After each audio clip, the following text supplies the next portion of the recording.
गंगा जैसा जिनका आंचल, त्याग तपस्या सेवा का बल, ज्ञान का देती अमर फल, दूर करेंगी जग की सब दुश्वारियाँ, श्वेत वस्त्रधारी ये ब्रह्मा कुमारियाँ, श्वेत वस्त्रधारी ये ब्रह्मा कुमारियाँ, मानव को देव बना रहे, अवतरित हुए शिव जगा रहे, जन जन को पावन बना रहे। ऐसी हमारी अनुकरणीय ब्रह्मा कुमारियाँ जो इस विद्यालय का संचालन करती हैं, कुशल संचालन करती हैं। आइए, हमारे पाथ ऑफ सक्सेस प्रोग्राम में आप दर्शकों का बहुत बहुत स्वागत है। और आज इस कड़ी में हमारे बीच में पधारे हैं बहुत ही महान राजयोगी तपस्विनी बहन दीदी कविता जी, जिन्होंने पहले भी हमें दादी जी के सानिध्य में रहने वाली बहुत सी बातों से अवगत कराया।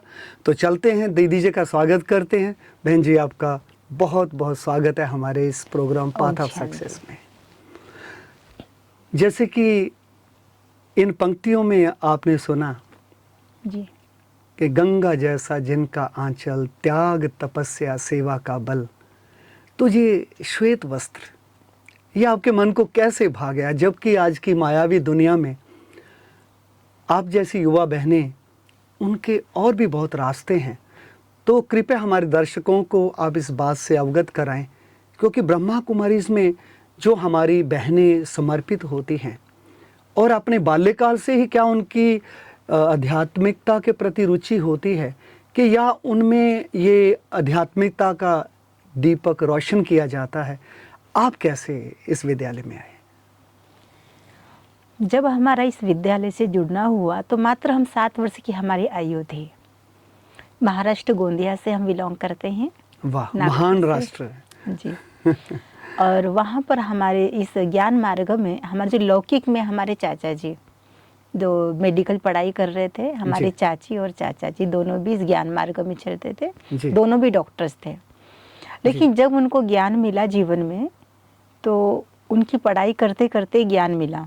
एक जगह राजयोग के प्रोग्राम चल रहे थे, राजयोग शिविर, तो वहाँ वो गए और उनको परमात्मा का दिव्य संदेश मिला। तो जैसे भी दिव्य संदेश मिला तो उनको 2 वर्ष हो चुके थे और 2 वर्ष से उनका एक छोटा बच्चा था।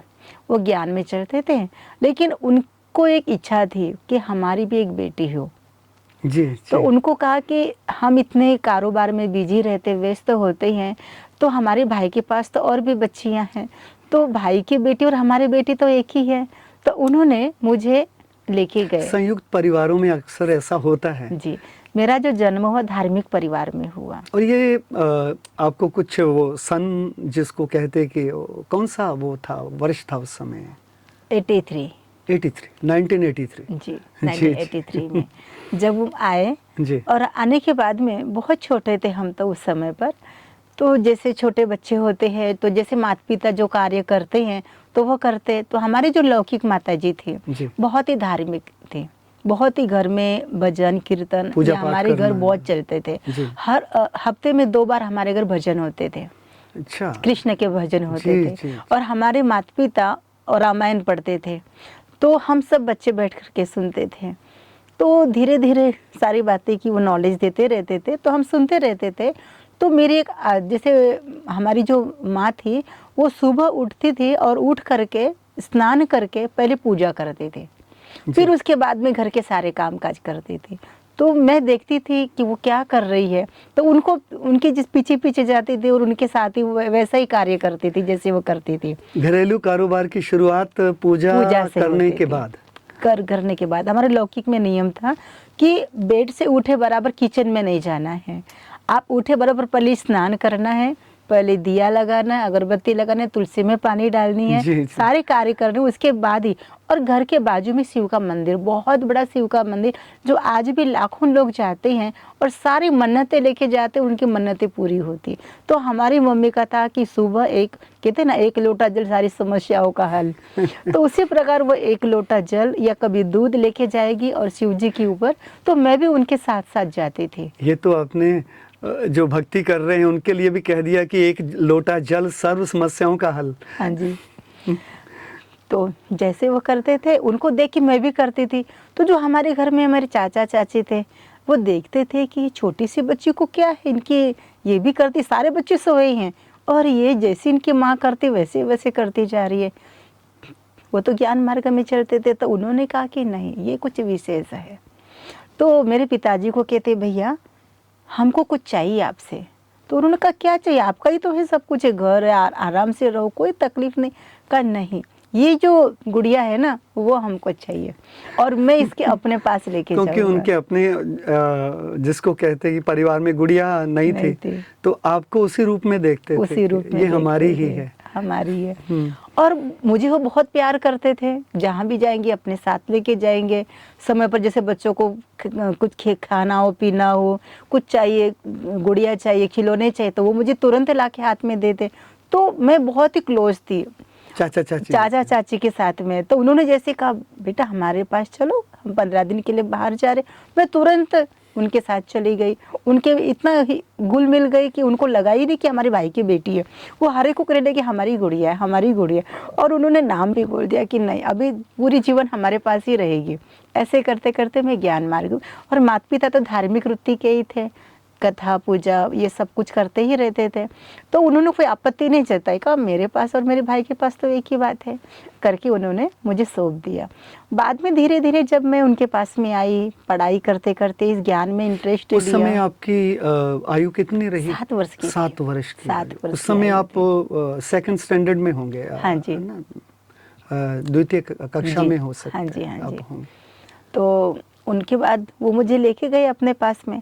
तो जैसे जैसे वो सुबह सुबह, अब मुझे ये नहीं पता था, वो तो क्लास गीता पाठशाला अपने घर चलाते थे, काफ़ी सारे भाई बहने उनके पास आते थे, सुबह की मुरली सुनते थे, योग करते थे, ये सब कुछ तो हमको समझ में नहीं आता था। जैसे वो प्रजापिता ब्रह्मा की तस्वीर होती थी, उनके आगे बैठते थे और योग लगाते थे, ध्यान करते थे। तो मैंने एक दिन पूछा कि आप क्या करते हो यहाँ बैठ के? तो कहते ये ना, ये आपके दादाजी है, तो दादाजी से हम बात कर रहे हैं। अरे वाह, ऐसे। तो मैंने कहा क्या बात करते हो, मैं भी सुन। कहती नहीं, वो ऐसे दूर से नहीं किया जाता, वो अंदर के अंदर बातें की जाती, मन के अंदर।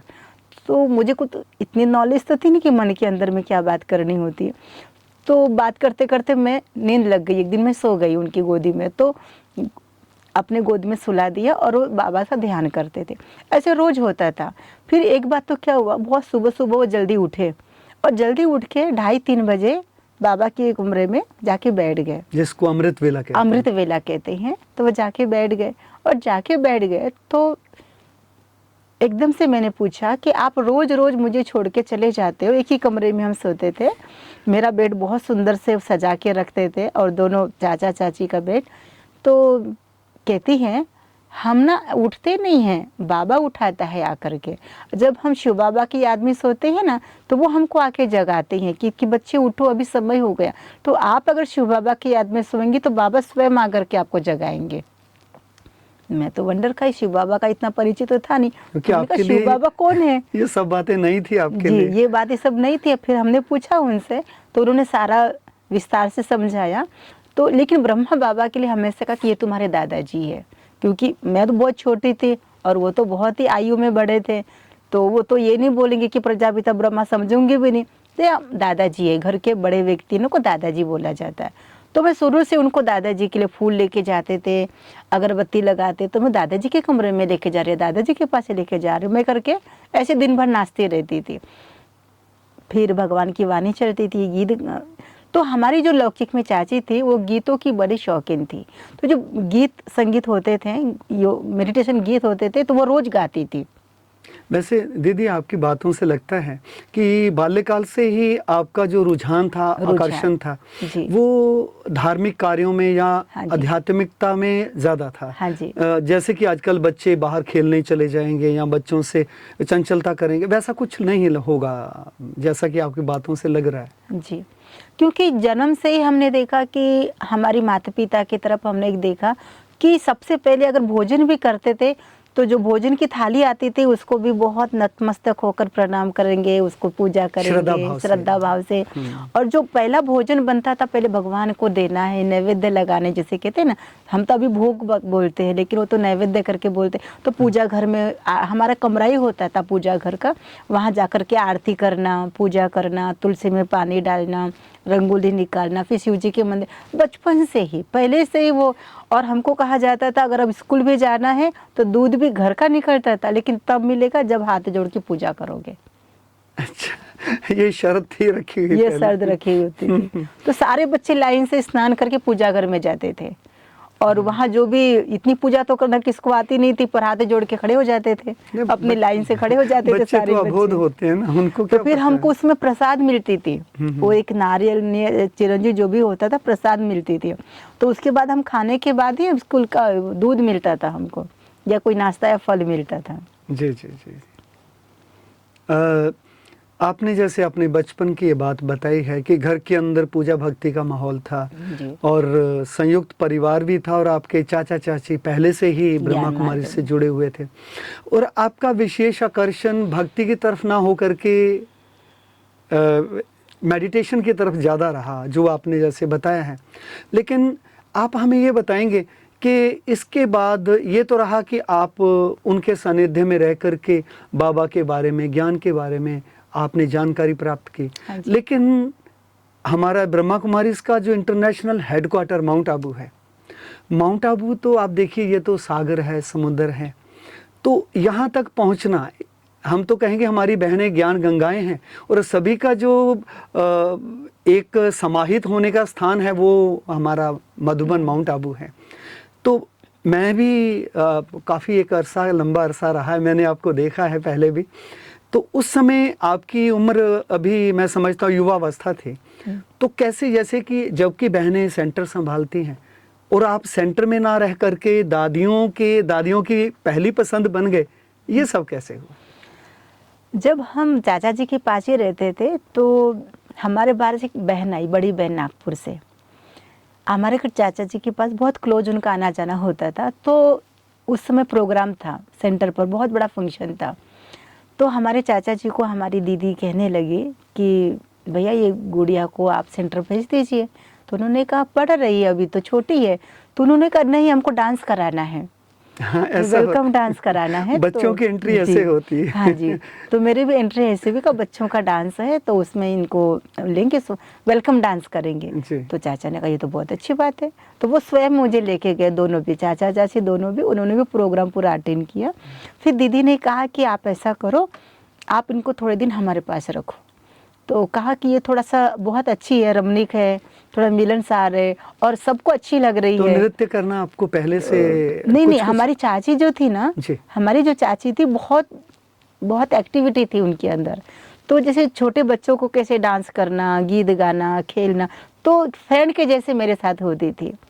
और जैसे फ्रेंड के साथ होती थी तो वो मुझे डांस करना सिखाती थी, गीत गाना सिखाती थी, और मैं उन्हों के साथ गीत गाना, डांस करना, खेलना कूदना सीखती थी। वो मेरे लिए वही सब कुछ थी। मेरी चाचा चाची मेरे लिए खिलौना भी थे, तो मेरे लिए गाइडेंस भी थे। वो संग का रंग चढ़ गया आपके ऊपर। जी, तो बहुत अच्छा लगता था। और वो मुझे फिर लेके गए, तो उन्होंने कहा आप रुकेंगे? तो मुझे बहनें इतना प्यार करती थी, गोदी में उठा लेंगी, मुझे मिठाई खिलाएगी। तो जहाँ प्यार मिलेगा वहाँ कौन नहीं रहेगा। मैंने कहा हाँ जी, मैं तो रह जाऊँगी। उन्होंने कहा ये तो नष्ट मुँह है, माँ बाप के पास से भी ऐसी आ गई, कोई सवाल नहीं। और चाचा चाची के पास रहते भी सेंटर की दीदियाँ कहती तो भी कहती। मुझे सफ़ेद वस्त्र बहुत आकर्षण करते थे, और मुझे जब दीदियों को देखती थी, बड़ी बड़ी सीनियर टीचर्स को, तो ऐसा लगता था जैसे मेरे अपने ही हैं। डर नहीं लगता था, जैसे वो मुझे गोदी में ले लेंगी, कुछ खिलाएंगी, चलेंगी यहाँ चले, मेरे बाल बनाएंगी, मुझे स्कूल जाने के लिए तैयार करेंगी। तो उनमें घुल मिल जाते थे, और ऐसा लगती थी जैसे मेरे लिए यही परिवार, यही मेरे लिए अपने सब कुछ आपके लिए है। कुछ नया नहीं लगता कुछ था नया नहीं कि लगता मैं था, अजनबी लोगों के पास आ गई? कभी नहीं लगा। और वो इतने मुझे हर समय डांस सिखाते थे, प्रोग्राम करते, पढ़ाई में भी, इवन स्कूल जाते तो होमवर्क मेरा करने में मदद करते, मुझे पूरी तरह से रेडी करते और फिर स्कूल भेजते थे। और आने के बाद भी टिफ़िन तैयार करके देना, भोजन कराना। और जैसे स्कूल में टीचर पढ़ाते हैं, इसके टीचर बहनें मुझे पढ़ाती थी, और स्कूल में जाने के पहले भी टीचर बहनें तैयार करती थी। और जो स्कूल से आती थी तो कैसे बच्चों को जैसे आए बराबर कपड़े चेंज करना है, भोजन करना है, उनके साथ उनको बैठना है। तो टीचर बहनें ऐसे रहे जैसे कि मेरे माता पिता बन गए। वैसे दीदी, आपकी बातें हम सुनते जा रहे हैं और बहुत सी जानकारी आपसे मिल रही है, और हमारे दर्शक भी इस जानकारी से लाभान्वित हो रहे होंगे। तो समय को देखते हुए और आपसे आगे हमारी जो कड़ियाँ आएंगी उसमें आपसे और जानेंगे, क्योंकि मुझे लगता है कि आपकी जो कहानी है इस पे एक ग्रंथ लिखा जा सकता है। तो क्यों ना हम फिर आपको आमंत्रित करेंगे अपने प्रोग्राम में। तब तक के लिए आपसे हम आज्ञा चाहेंगे। नमस्कार। ओम शांति।